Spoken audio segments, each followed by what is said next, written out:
This is the Modern Founder Mashup, where founders have imagined conversations like never heard before. Dive into insightful conversations from some of history's most creative, courageous, and curious.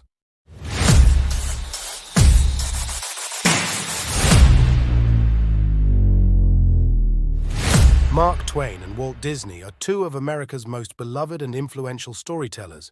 Twain, 1835 to 1910, was a pioneering author who revolutionized American literature with novels like The Adventures of Tom Sawyer and Adventures of Huckleberry Finn. His sardonic wit, colorful characters, and trenchant social commentary made him a celebrity in his time and an enduring icon. Walt Disney, 1901 to 1966, was an animation and theme park innovator whose contributions reshaped popular culture.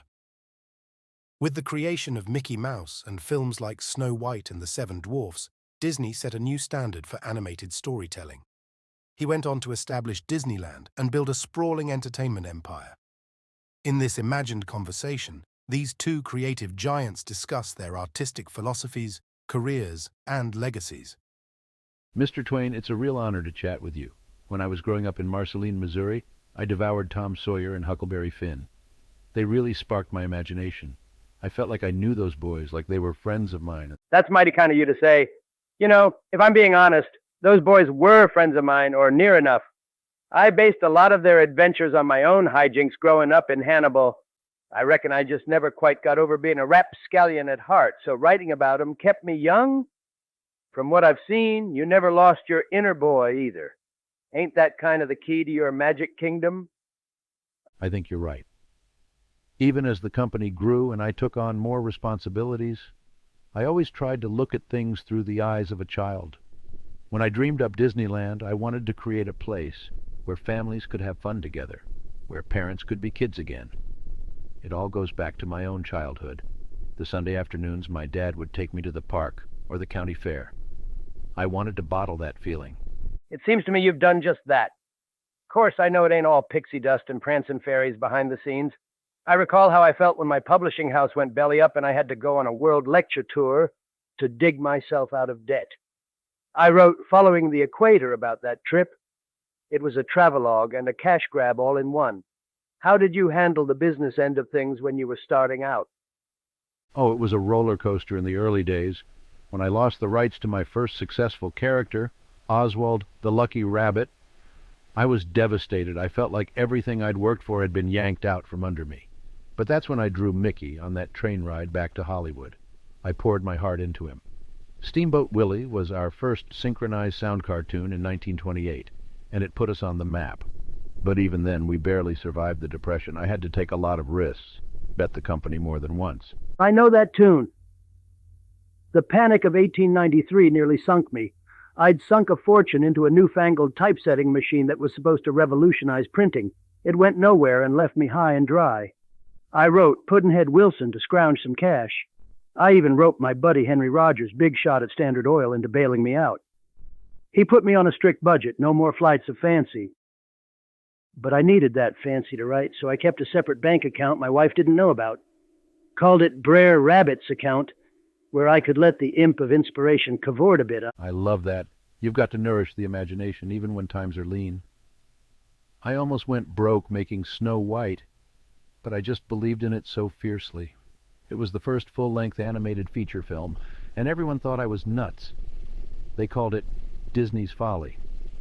But I had a vision of what animation could be, how it could make audiences feel. I mortgaged everything, spent triple the budget, but it paid off. Snow White was a smash hit in 1937, and it won a Special Academy Award. After that, I knew we could do anything. Ain't it funny how the things folks scoff at most can become the things they celebrate? When I wrote Huck Finn's story in his own voice, his Missouri black dialect, the critics were appalled, said it was uncouth, vulgar, barely even English. But I knew it was honest. I'd heard that voice on the riverboats, in the streets. It was American through and through. I took a risk with that book, but I had to tell the truth, even about our country's great shame, slavery. I knew it might cost me readers, but hang it all, I had to look myself in the mirror. I admire that so much, Mr. Twain.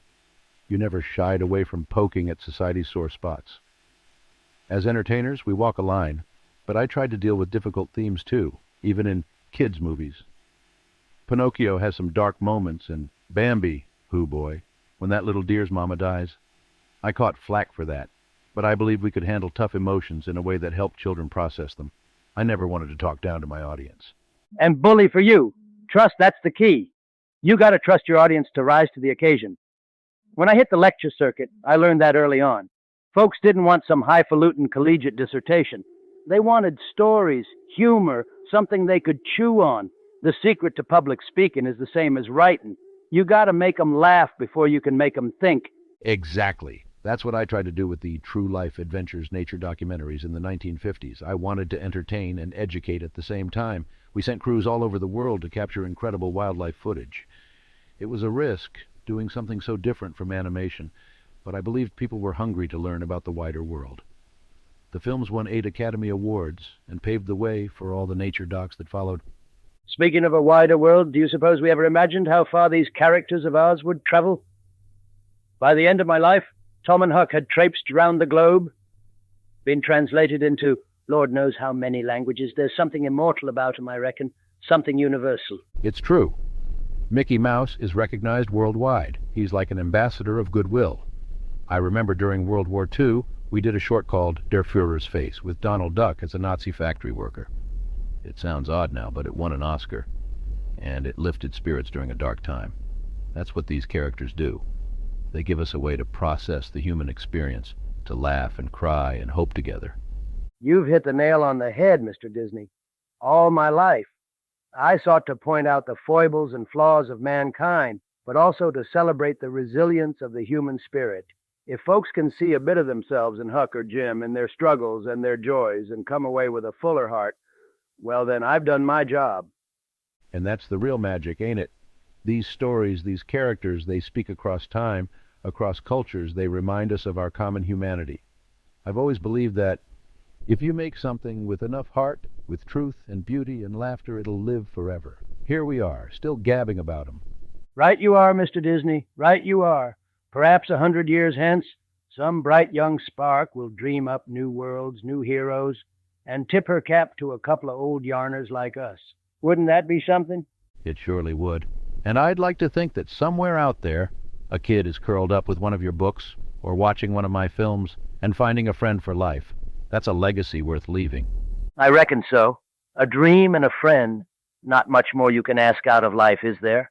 It's been a pleasure swapping tales with you, Mr. Disney. May your magic kingdom never fall. The pleasure was all mine, Mr. Twain, and may your Mississippi keep on rolling 100 years hence.